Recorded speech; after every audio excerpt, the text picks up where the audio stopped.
So, welcome everyone. I hope each one of us was able to maybe concentrate and gather ourselves a little bit. So, let us start.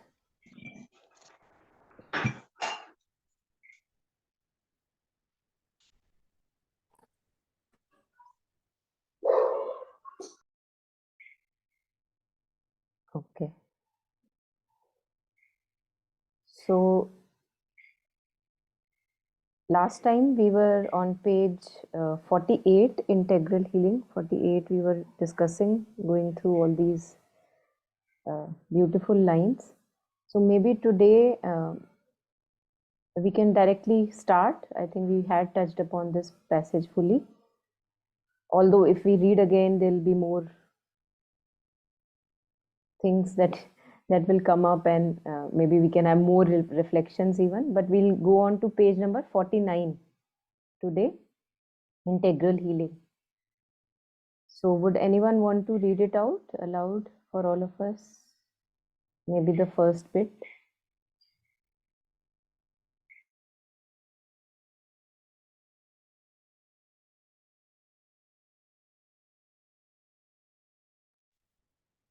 I don't know if you can hear me.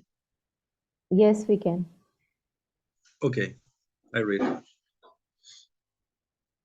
If it is a question of forces, how or where do these millions of bacilli and viruses come in?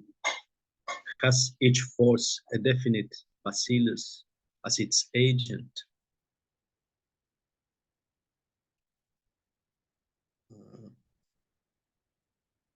What is the difficulty? You are like the scientists who say or used to say there is no such thing as mind or thought independent of the physical brain. Mind and thought are only names for brain quiverings, or that there is no such thing as vital force because all the movements of life depend upon chemicals, glands, and whatnot. These things and the germs also are only a minor physical instrumentation for something supraphysical. Yeah, Yuan, maybe you can go on with the continuing question as well. Okay. Or do the forces diminish the general resistance of the body in an occult way, and germs, according to their individual characteristics, try to capture the body? They first weaken or break through the nervous envelope, the aura. If that is strong and whole, 1,000 million germs will not be able to do anything to you. The envelope pierced, they attack the subconscious mind in the body. Sometimes also the vital mind or mind proper prepare the illness by fear or thought of illness. The doctors themselves said that in influenza or cholera in the Far East, 90% got ill through fear. Nothing to take away the resistance like fear, but still the subconscious is the main thing. Yes, thank you. So, yes, all reflections are welcome.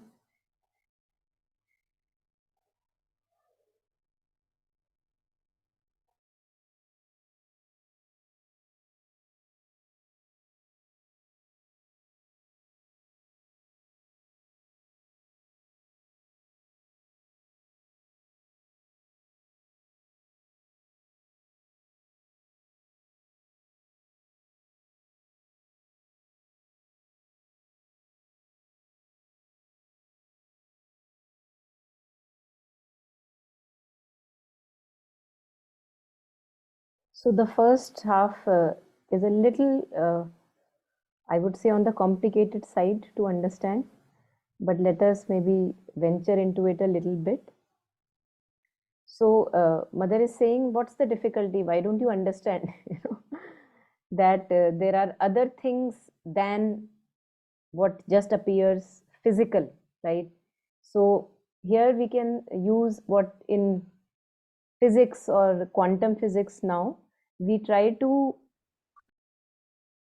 even neuroscientists, they are trying to understand, is there a part in our body which is generating consciousness,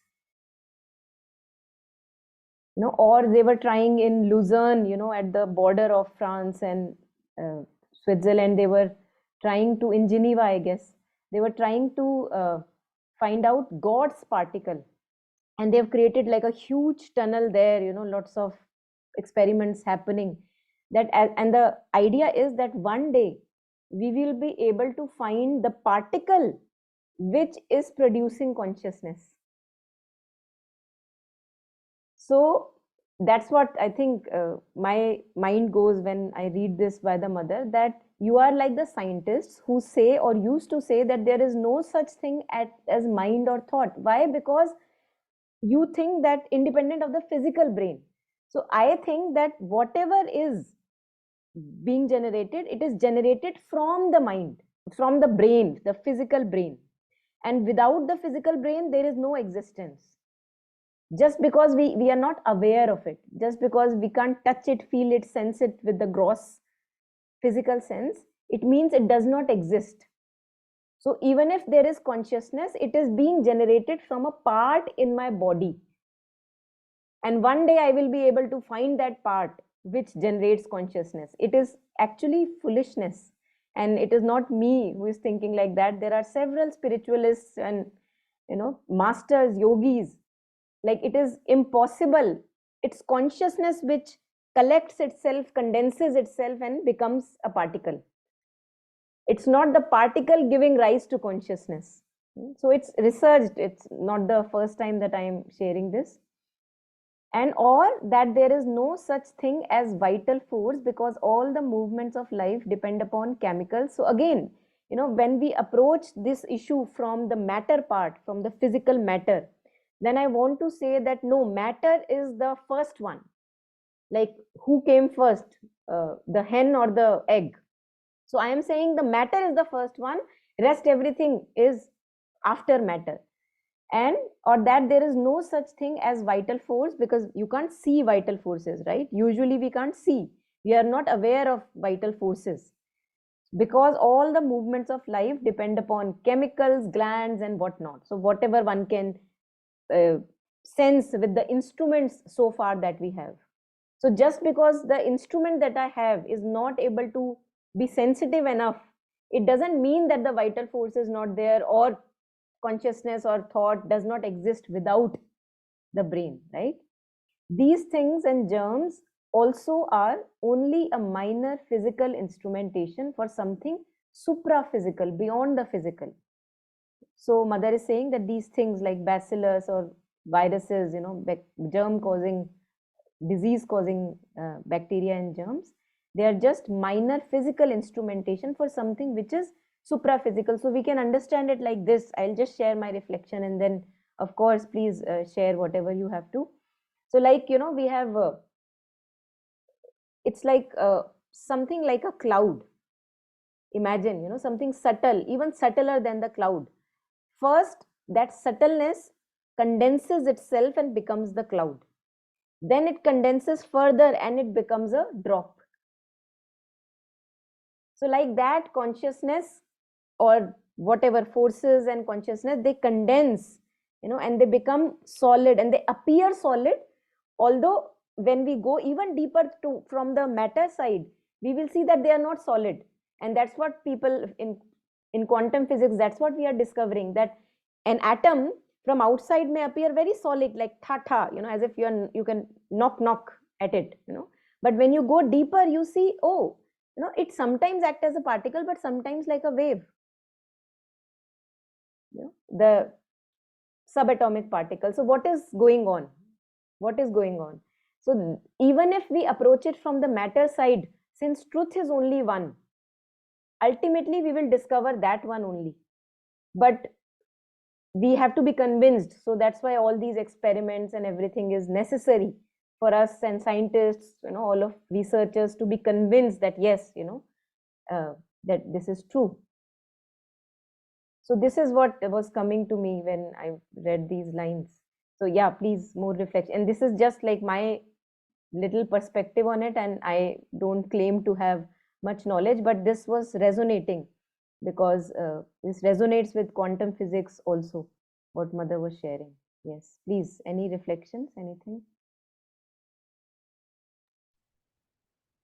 I was watching a short video of Gabor Mate, which is a kind of psychotherapist, and he was saying this in a funny way, like the general approach of psychiatry is like to observe the neurotransmitters and the the chemical thing going on in the brain, and so they work with depression and all that kind of things with chemicals, and he said like, well, if you are an introvert, maybe you drink a cup of whiskey and you feel more sociable and more relaxed, and then nobody would say that you are an introvert because you lack whiskey in your brain, like this is the wrong approach. Like the chemicals in our brain are more like a response to something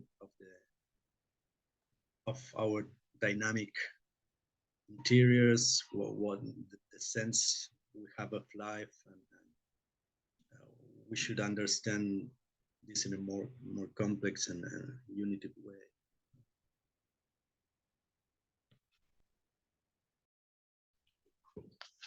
I can just share what I have been so far. It has been my understanding. Um, so in synthesis of yoga, I think it's chapter on Hatha Yoga. I'm not sure which chapter exactly, but Sri Aurobindo clearly states that brain is a communicating device, mind is all over the body. So it and that in the Indian yogic model, that is why we have the panchakoshas. Uh, the first kosha is called the Annamaya, or the food body, which is built by accumulation of food. The next kosha, which is surrounding the Annamaya kosha, is the life force or the vital force or pranamaya kosha, and uh, the next comes is manomaya kosha, the mind, and then there are these are three which are fairly in our experience. We experience it day to day life. So body, mind, and life forces. And the closest metaphor that I can think of or is this, that imagine you have a computer and the hardware, the console, the keyboard, the mouse, etc., etc. That's the physical, and then the software of the computer is the mind or the mental layer. But neither the software can come into animation, nor the physical hardware can come into animation without electricity. And in Synthesis of Yoga, Sri Aurobindo clearly states somewhere that the principles of electricity and magnetism and that of steam and others are very much on the lines of vital force, even the gravitational force in that we have studied in physics in our childhood days. So, and just as uh, we cannot see electricity, but if we plug our finger in one of the holes in the socket, yeah, we feel it. We feel the electricity when we bring magnetic poles together, depending on their alignment. Yeah, they will attract or repel, and we can feel the force. And that force, though is subtle, can't be seen, but it exists. And so is the case with the pranic forces or the life forces. When we do asanas and when we hold the locks, the bandhas or the different kind of things, and when you release the lock, at that point in time, you will feel the energy flow rising or flowing from the locked portion to the other portions. So this is what is the uh, in our immediate experience, which we can feel. But the subtlety of this goes on increasing. The grossest is the body, subtler is prana, and still subtler is the thought.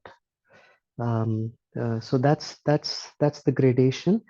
And these three, that is why Sri Aurobindo, when he talks in one of the letters of the yoga, he also talks very clearly that this is the aparartha, or the lower hemisphere. And the equivalent of the three koshas here are counterpart in the upper hemisphere, or the apararth. Pararth, sorry. The lower hemisphere is apararth, because I'm a bit confused here, but yeah, one of the is called pararth and apararth, yeah. And the mirror layers are Sat, Sanmay Kosha, Chinmay Kosha, and Anandmay Kosha. But because it is the principle of unity operating in the upper hemisphere, we refer it to as Satchidanand, because Sat, uh, Chinmay Kosh is Chit, and Ananda is the bliss, so Anandmay Kosha. So all this is combined. And actually, Sri Aurobindo further qualifies and says, this is not just Satchidanand, it is Satchit Shakti Anand. So Shakti also exists. And then when they come down in the lower hemisphere, the principle of division rules, and therefore we have multiplicity, and we see things as separate: mind, body, and life. And that is involution, or really the psychic being getting into the lower. And evolution is exactly opposite, retracing the path backwards from the lower hemisphere to the upper hemisphere for unity. Now, in the process of that is where yoga comes in and it helps us. So, yeah, like virus from scientific perspective, as you were sharing, Monica ji, virus science also regards it at the border of life and non-life, right? Because when they are active, they have life and they can multiply, but when they are inactive, they can just matter. So at every point in evolution of the consciousness, virus is probably were the first to arise out of matter, then followed by bacteria, and the parallel goes on, and that's why we have the dasha avatars as well. And the one of the first, I think, avatars is Varaha avatar, which means life started in water. It's Darwin concentrated on physical forms, whereas Indian dasha avatars concentrate on the evolution of consciousness in the forms.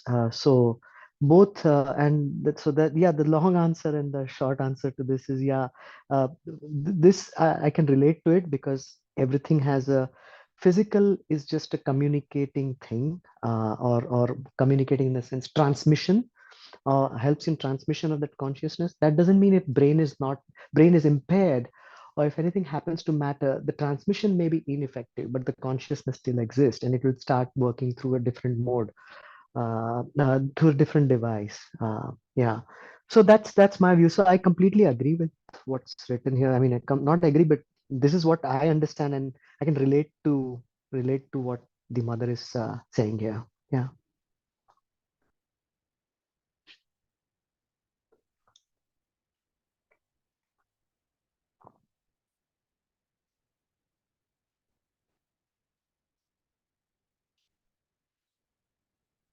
Thank you, Dhavalji.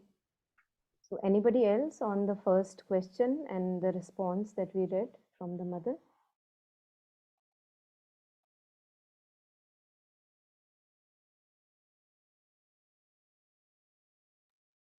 Just little. I think this is from Sri Aurobindo, not the mother. It could be. Yes, you're right. Yes. Oh, sorry, my bad then. Yeah. The two I who joined were a bit one. late here. Yeah, it doesn't matter. Yeah. It doesn't matter. Yeah. So yes, anything here, anyone? Or shall we maybe take up the next one that we read?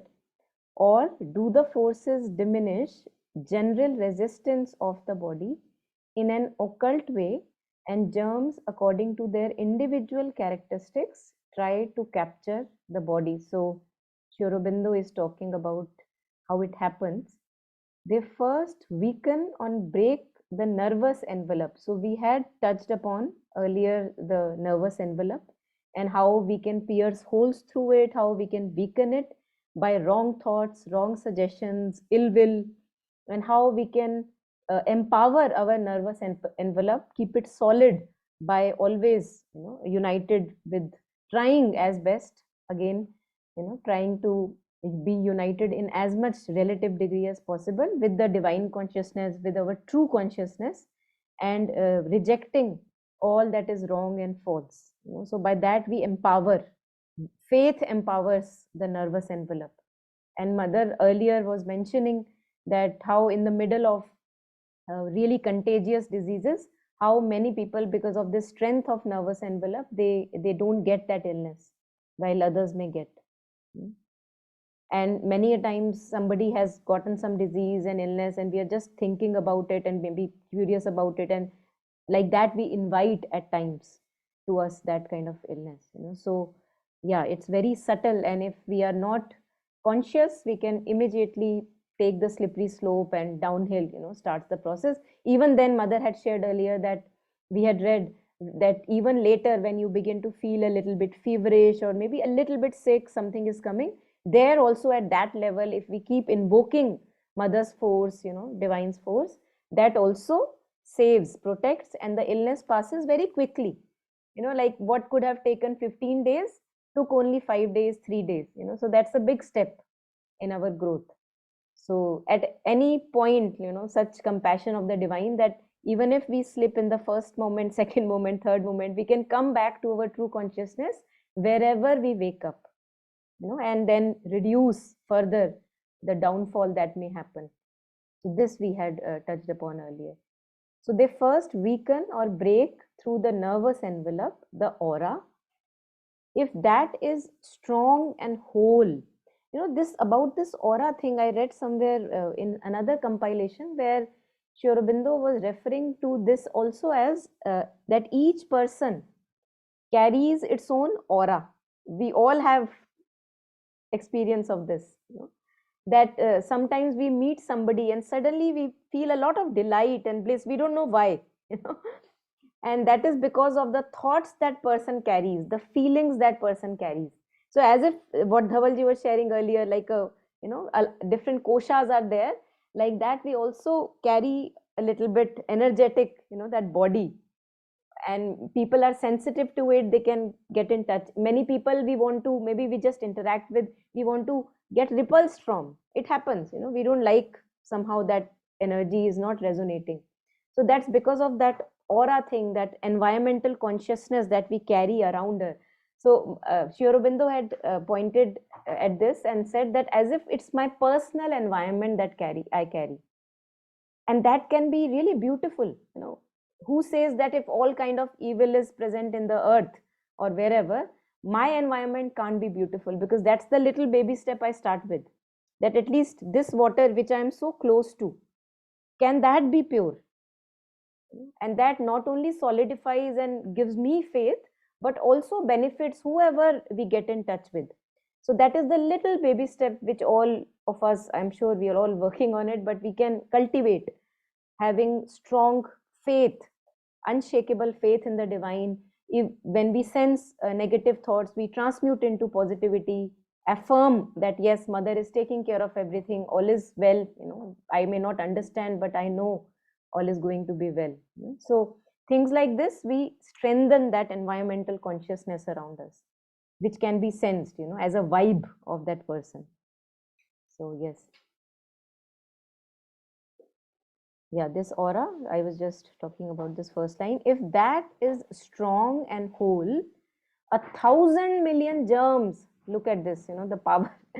If that is strong and whole, 1,000 million germs will not be able to do anything to you. How amazing is that? How amazing. It reminds me of one of the talks by Dr. Alok Pandey, where he shares that, usually we are always giving our iCards, like, oh, look, I am the CEO of this and that company and this and that. But when we are always traveling with in the company of mother, in presence of the mother, then nobody cares to ask for our ID card, because you're traveling with the VIP. That's what he had shared. It really was very beautiful. The envelope pierced, they attack the subconscious mind in the body. And this is where we have all kind of negative and all kind of old suggestions which are just lying, which we are not usually looking at, but they are there, they are not gone anywhere. All the fears, the insecurities, slowly that has to be changed, and affirmations really help with changing the subconscious mind. The envelope peers, they attack the subconscious mind in the body, sometimes also the vital mind, the mind which expresses the feelings and emotions. In one of the ways, we can call that vital mind, the mind which is connected with the expression and giving it thought to the to feelings and emotions. So vital mind and mind proper prepare the illness by fear or thought of illness. So I'm insecure, I'm anxious, and then I'm preparing myself for the illness, as if the doctors themselves said that in influenza or cholera, usually considered as contagious diseases, in the Far East, 90% got ill through fear. Amazing. Even documented by researchers, those of us who may want to believe in that. Nothing to take away the resistance like fear. That what if I get it? This thought that what if I get it? The other person may have it, but should not come to me. So that's why I think that's why slowly we have to actually master the mind a little, because we don't even know, and these suggestions are there, as if there is no control. And when I train my mind, when I cultivate my mind to be in divine consciousness, true consciousness, mother's presence all the time, irrespective whether I'm in a good state, bad state, doesn't matter. But rather than engaging in all kind of thoughts and loops and everything, can I engage with mother's presence all the time? So we have to cultivate. It's not natural to most of us. It has to be cultivated. So then, but still the subconscious is the main thing, which as I was sharing, one of the ways to work with it is affirmations. That the moment I go into my loopy patterns, I immediately affirm the highest possible that I can transform it into. So, and I write it down. Writing helps because writing engages the body consciousness. So writing down these lines, that I know I am well and I'm taken care of, and the whole earth is taken care of, things like that, whatever helps to expand and solidify our faith that we are all taken care of. Yeah, anything here? Anyone? I completely resonated with how beautiful you explained the passage. I'll just explain it through my recent experience. So I have a very close Indian friend here with whom I went to stay overnight, and they have an 8-year-old daughter very close to me. I've seen it, and we slept together because we play and all. She was very sick that day when I went. Her mother told me that she's on antibiotics for a long time. It's something last 7-10 days. She's not getting okay. Usually she's always in very good health, but something is there. It's not leaving her. And we slept together, and I remember that suddenly at 2 o'clock she was not feeling well again, had a lot of chills, and I woke up with her and she was coughing. And immediately I felt a sensation that I'm getting sick too. I felt that. And as you said, I felt it and I let it go inside her immediately, because I read it somewhere in integral healing only. Mother says, like, she even says that once you sense this vibration, if you're silent, you can really sense the vibration is entering around. So you can know how you don't need any tests to know your good health. You can know by being silent and careful about what's entering. And it took some time. I think I lost the opportunity when it was entering, but for some time I was helping her out. I constantly thinking, oh, why did I sleep with her? I knew she's not well, and all of that started happening. And after some time, I immediately got conscious, and I just said, no, I reject it. I said, like, I affirmed what you said. I said, I reject it. I don't want this illness. I don't want to get sick myself. And then I imagined Mother Teresa, because, that's something that came to me, that, that how she was working with lepers and she never got sick. And leprosy is so contagious because she was harboring that divine energy and, transmitting, like she was like the instrument. So I was feeling that I thought like that, rather than thinking that I reject it and I'll help her. So of course we gave her medicine, but before she was trying to sleep, I said, let's connect with your throat, because she was coughing a little bit. And it was so nice that she also connected. I said, we'll connect with it. And she was coughing. And I said, let's connect, ask the throat to be okay. We'll sleep. Everything will be okay. Don't worry. And then she slept. And for this entire night, she slept.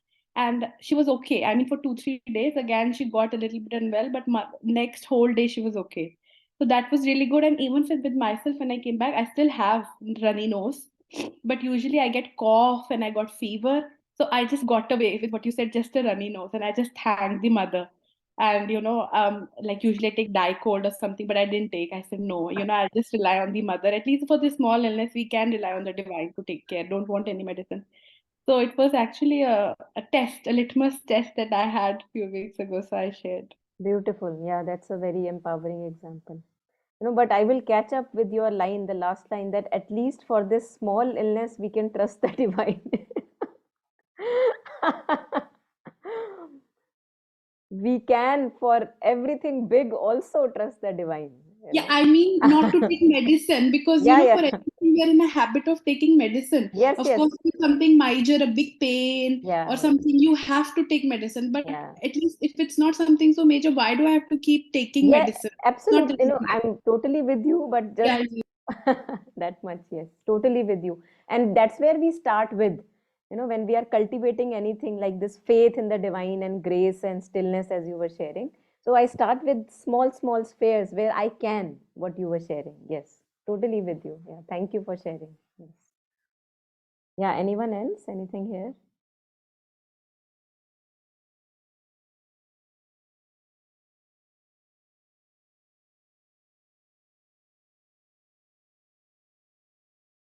Okay, so if not anything, we can go ahead.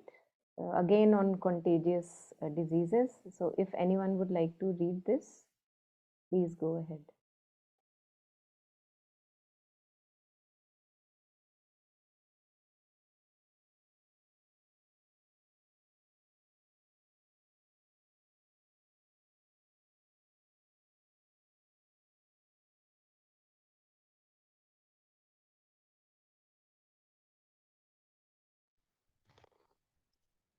But diseases like cholera, plague, etc., are supposed to by contamination.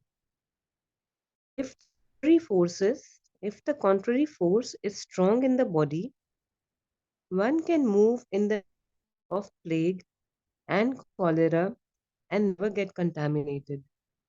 There is a physical aspect to things.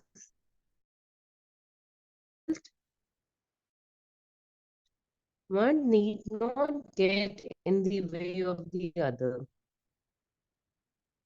All physical things are the expression of the supraphysical.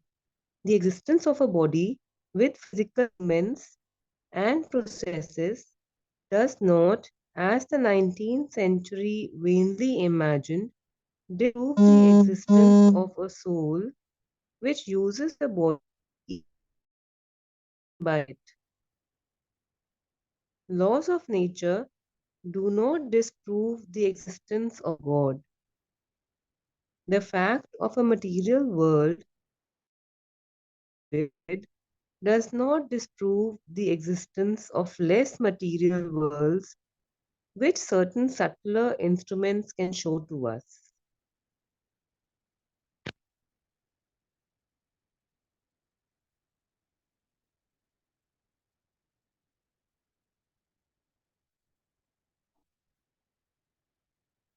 Yeah, anyone? Anything here?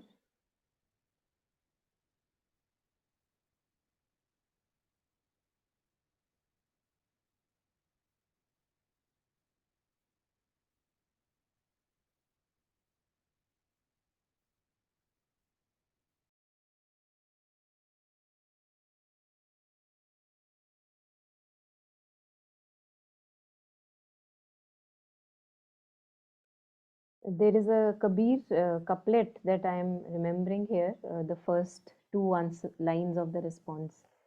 There is a couplet, very famous one.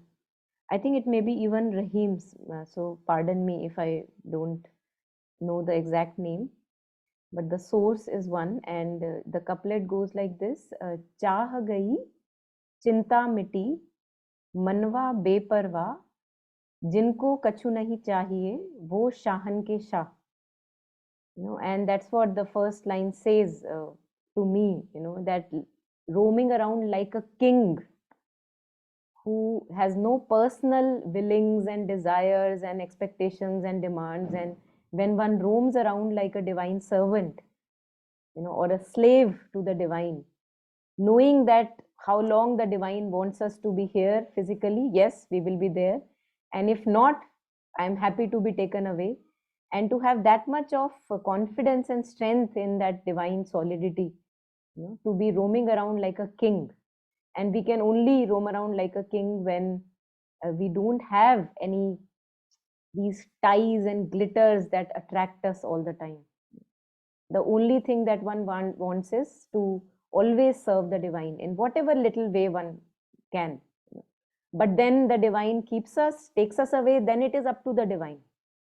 So totally not worried about anything at all. And then it strengthens again that nervous envelope, and then we can be of more service on one hand to the humanity, or not even humanity, but beyond humanity also.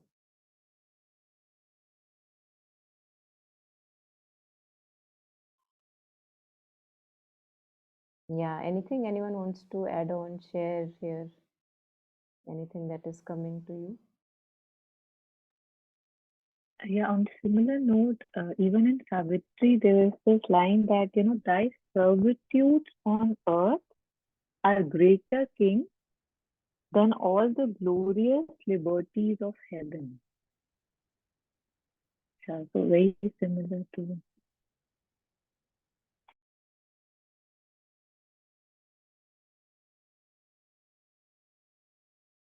Yeah, beautiful.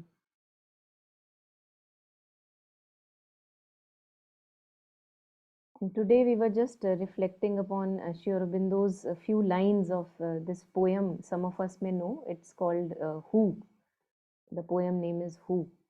And the lines that were there, which really stuck us very closely, they were very empowering. The whole poem is very empowering.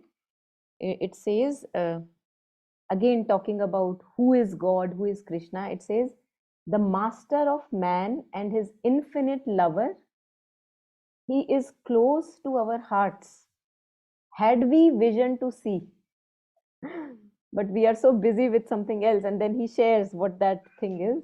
He shares, we are blind with our pride and the pomp of our passions. So this is the blindness that comes with which we can't see. We are bound in our thoughts, Where we where, hold us. where we hold It's ourselves. amazing. Yeah. Have you seen the video of this? Have you? Do you know that there's a Arnab ji has visualized this entire poem, and this has gone to the ministry I have in no Indian. idea. No.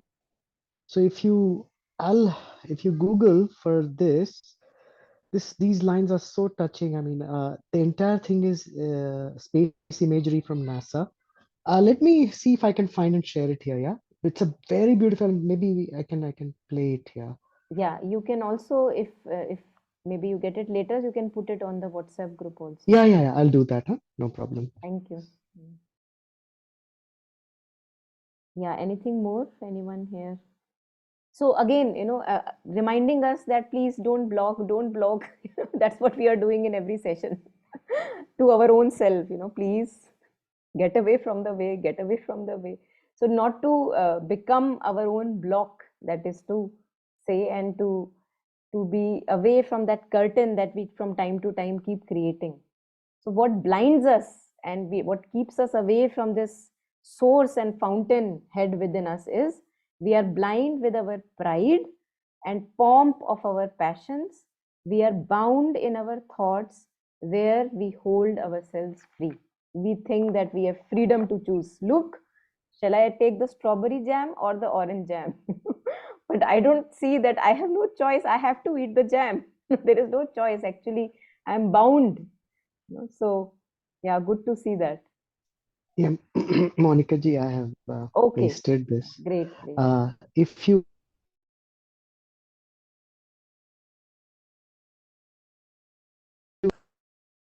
since you mentioned it, I'm requesting you to play. Right now, you want me to play it right now? If you don't mind, it's so wonderful. Uh, The first one, Koham Soham, yeah.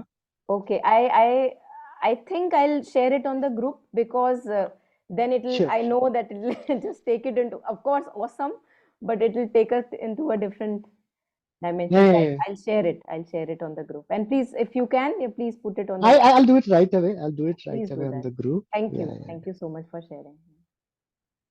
Yeah. So yeah, please, any last comments before we move to the next passage? Anyone here?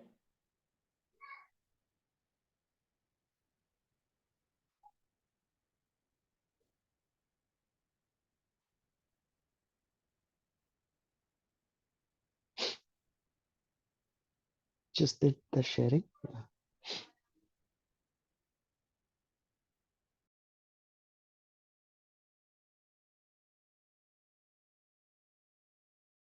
So again, this is very empowering. All physical things are expressions of the supra-physical, that which is beyond the physical. I think that's why we see that when we have any illness, like Nandini was sharing, or major illnesses, life-threatening illnesses, there are now enough examples where people have changed their life and illness also by affirming and touching the changing the supra physical, that which cannot be seen in the body. They have worked on that level, like Dhavalji was sharing earlier, that thought and feeling is even a subtler level. So when we begin to work there, then because I created my own illness by thinking all the wrong things and having wrong feelings, I can also uh, transmute them with the same power. And again, since everything works at so many levels, it may not necessarily be that the physical illness goes away, but at least that true healing, that source we touch from within, and that itself is enough. So all physical things are the expression of the supra physical. I'm curious if anyone has heard about Kirlian photography, and do you know how it works to measure the aura? Yeah, you can share, Dhavalji. No, I do not know. So I'm asking. I just know that aura measurements have been done by Hmm. people around the world. Hmm. Like they can come and measure, and they can photograph you, and around you Yes. they show you the entire aura. So that photography is called Kirlian photography. I have not much idea. I just heard. So if anyone has heard, would you like to share? How do they do it, or what do they do, and how do you really uh, I don't know, strengthen it in the sense. Uh, of course, Mother has given the solution here, but yeah. But it would be nice to have a proof.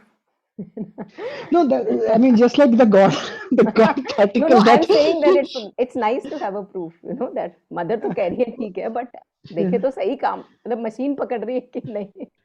Yeah, that Yeah, was, I was surprised, yeah. right? I was really No, it's a surprised beautiful technique. how I've it's also heard working and about it, measuring but the aura, which yeah, is so. yes, yes. So if anyone knows, please do share. Anyone can unmute and share, please.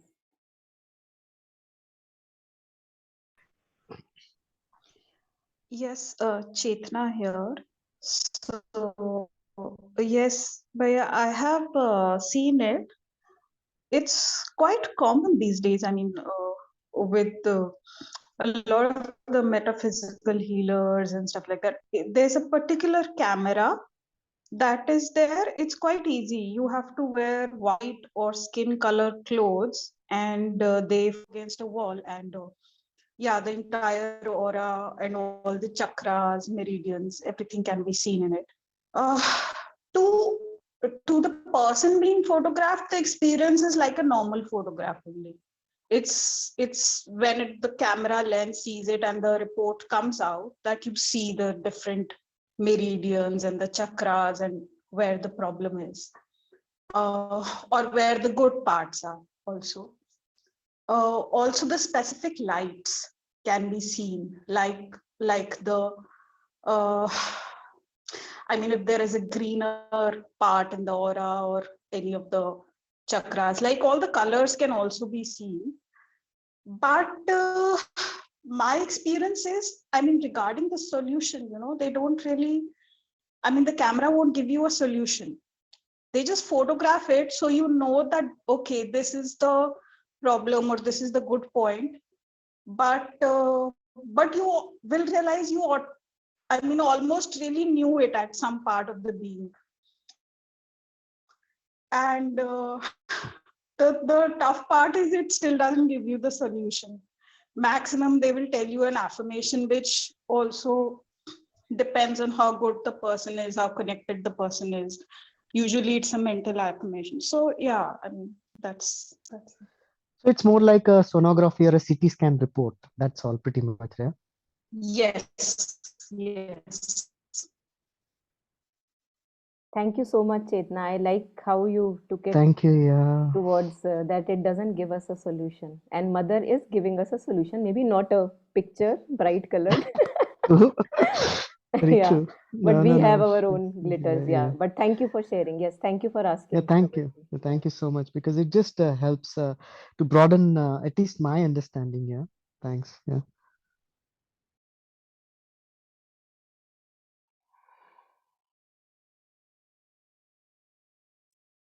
So again, just continuing with what was being shared, the existence of a body with physical instruments and processes does not disprove the existence of a soul which uses the body, even if it is also conditioned by it. So just because I may not have a tool to see that, oh, see, there is the soul, just because I may not have the tool, it doesn't disprove that things don't are not there. And just like today we are talking about this measuring the aura, many years ago it would have been considered like impossible, like not possible. But now, as Chetna was sharing, that it is very commonplace. If people do get their auras tested, and then she was sharing, many a times we work with increasing, solidifying that aura by affirmations and goodwill and whatever positivity and harmony in the body. Laws of nature do not disprove the existence of God. The fact of a material world to which our instruments are accorded does not disprove the existence of less material worlds which certain subtler instruments can show to us. So just like this was being shared, that we have an instrument which can see the aura, that is the subtler things that we usually are not aware. Not like with our eyes we can't, some people can. If one has got a different vision, some people can see the aura without any machine. We are aware of these people, maybe energy healers or whoever, but there are people there. So even that is possible, to refine this instrument to that level that you see the person and you see everything, the past life history, geography, the biology, everything is seen. So even that is possible. So it is just that my instrument is not refined enough, and that doesn't disprove that other things which we can't see by less refined instruments, they do not exist. And as Chetna just shared, very important again, that we somehow at some level we knew that this is going on. I think that's what she shared, that if my aura is like garbad, teda meda, or whatever, distorted, I don't know how it appears, but if it is less in strength or whatever, I would already have a subtle feeling that yes, something was going wrong.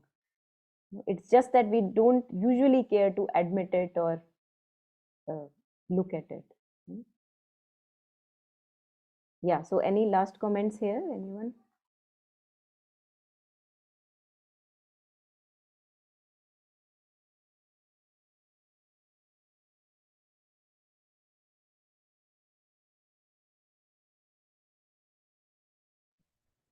this word, even if not this word, but the sentence, the soul which uses the body, even it is also conditioned by it.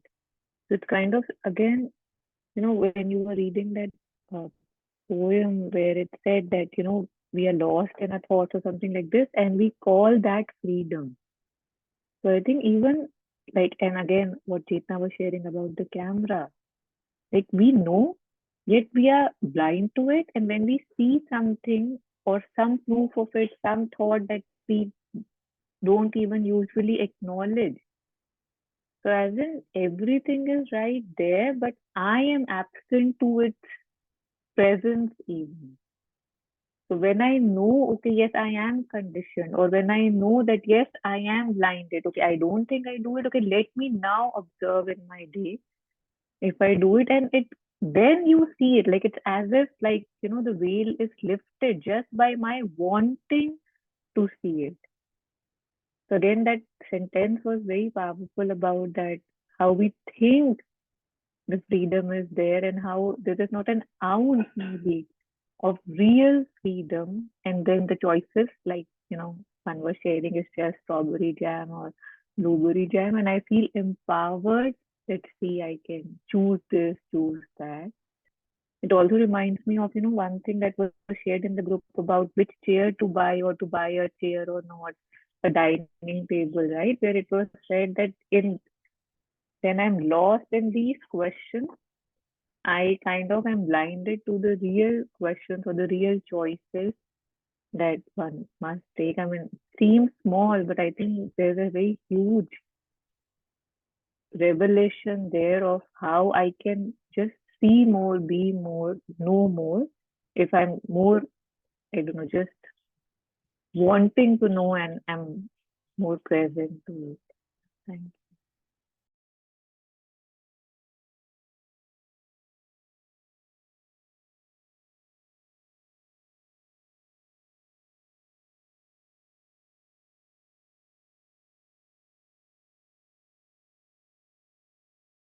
Yeah.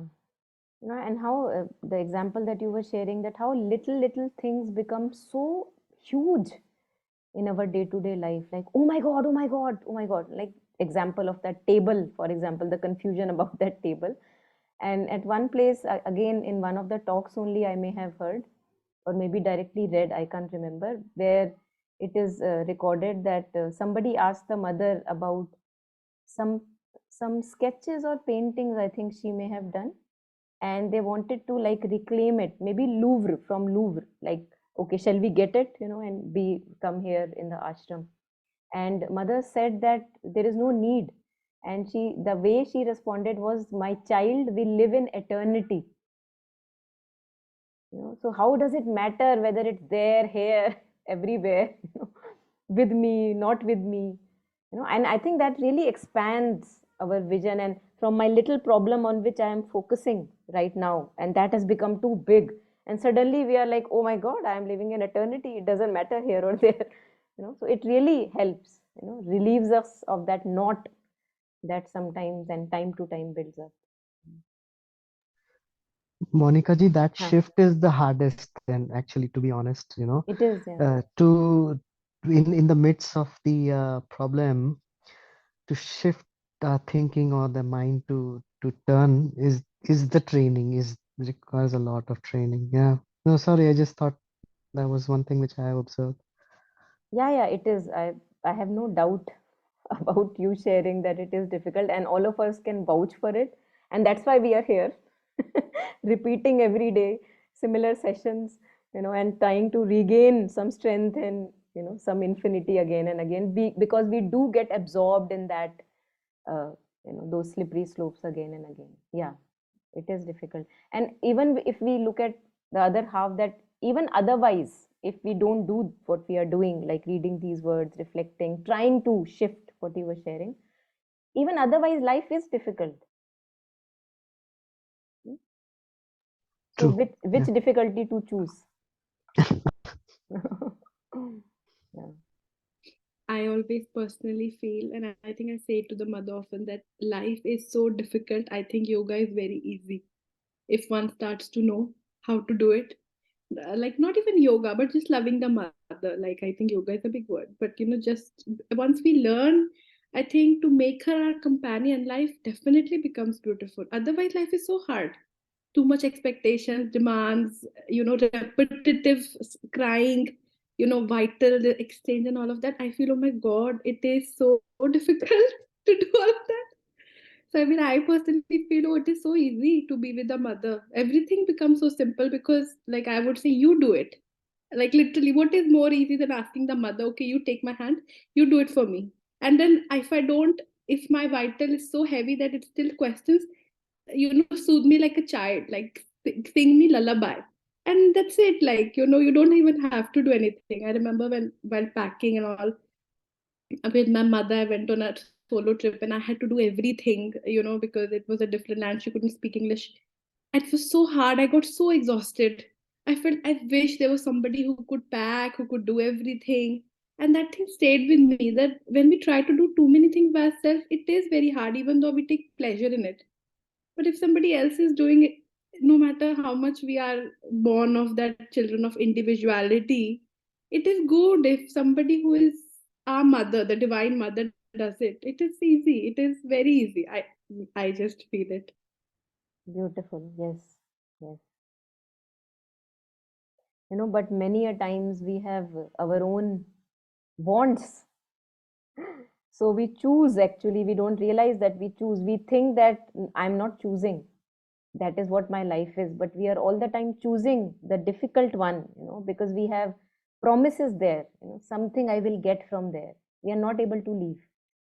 And what you were sharing, that I would totally resonate, that when we begin to walk on this path with the mother, with the divine presence all the time, it actually becomes easier. But if I have still some desires and demands to be fulfilled from the other, the ways of life, then of course I make it difficult for myself from time to time. And I think Yeah, that is why many people come on the path after huge setbacks. yeah, yeah. Like I was reading Prema Chodron, his Yeah. entire interview, that after second divorce, her entire life was shattered and she felt she's just gonna die. And it is then she was reborn. So like I feel that is why you really get into this part after getting that kind of, the jhatkas, that you realize, okay, no matter how much I go there, I can go there, keep getting jhatkas, but there is really nothing there. Like unless we make the life divine, of course that's the process, but like I feel that it is good to have those jhatkas, big ones, so that you just confront the reality and sit with it. Like Yeah, beautiful. Yeah. This uh, giving the responsibility of running the life to the higher. There was one reference which I found very touching. It was very, very touching reference, where there is a story by Surendranath Johar. It's called General Manager.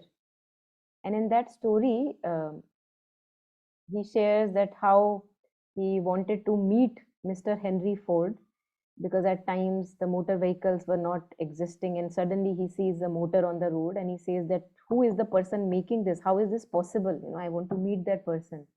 And he's ultimately, cutting the story short, he ultimately in the story goes and meets Henry Ford, and he's sitting in his chair, like a big room with beautiful decorations and everything, and he's surprised because he sees that, I thought that I will find you making these cars that you are, that are roaming around on the road, but you are sitting here, and things are happening and cars are being made. What is it going on? How can this happen?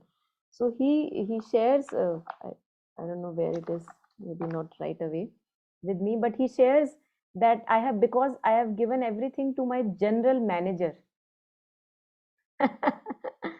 And it is the general manager who does all that, and I can, relax, and I don't have to supervise so minutely.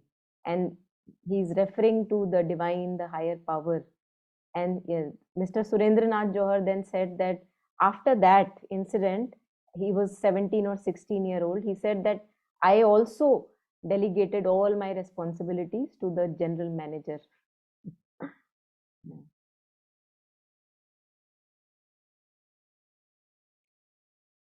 Yes, so here we are. Okay, so we can also maybe, I don't know, whatever you suggest, I'm open. We can take up this first bit, the next para, and end after that, or we can right away end. Yeah, anyone, any thoughts?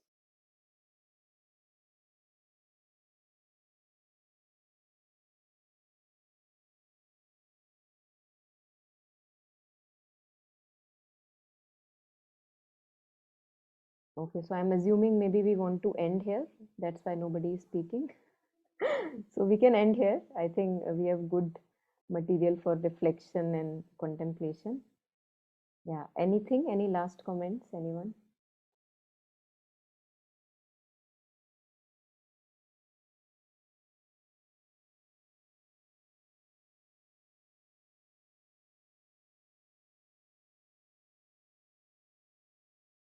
Okay, so maybe taking one last moment before we end and leave the session, sharing, dedicating the merit of collective reading, reflection, understanding, and clarity, sharing it with all the sentient beings. May we all have peace and content in the heart. May our minds be simple and lots of joy and progress in our life.